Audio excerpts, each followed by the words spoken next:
Molta de quimioteràpia que es fa servir pel càncer colorectal és molt inespecífica i provoca un dany en general a l'organisme, a més de les cèl·lules tumorals.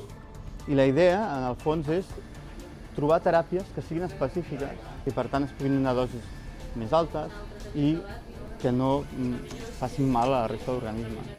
Per poder trobar tractaments més específics que la quimioteràpia actual, l'equip del doctor Espinosa ha recollit mostres de malalts de càncer de còlon de l'Hospital del Mar i del de Bellvitge. El seu principal objectiu és trobar trets que diferenciïn els tumors dels teixits sans. Treballem amb tota una sèrie de proteïnes i d'aquestes proteïnes el que mirem és com es comporten amb una cèl·lula normal i com es comporten amb una cèl·lula tumoral.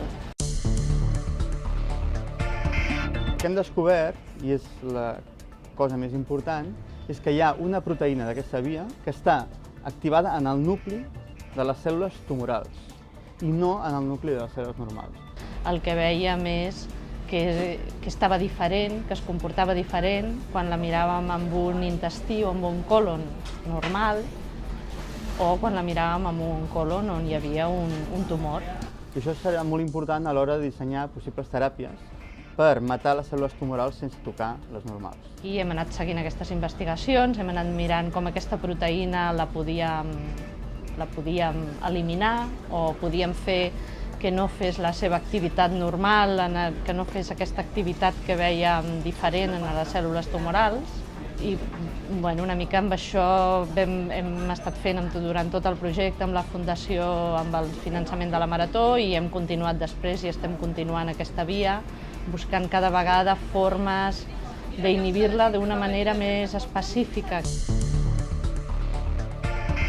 Aquest és el repte de l'equip de recerca, idear una teràpia que pugui atacar només les cèl·lules en què aquesta proteïna es comporta de manera diferent.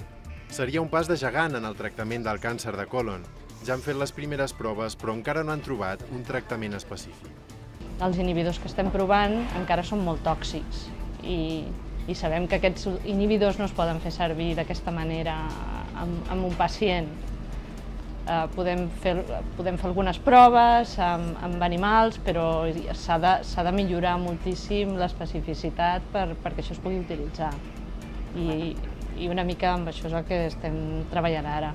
Una nova via dins d'aquesta investigació seria intentar trobar el perquè del canvi de lloc i de comportament d'aquestes proteïnes en les cèl·lules tumorals. Si aconseguim identificar aquests mecanismes, podrem intentar bloquejar-los amb fàrmacs i matar així específicament les cèl·lules tumorals, sense tocar la resta de cèl·lules.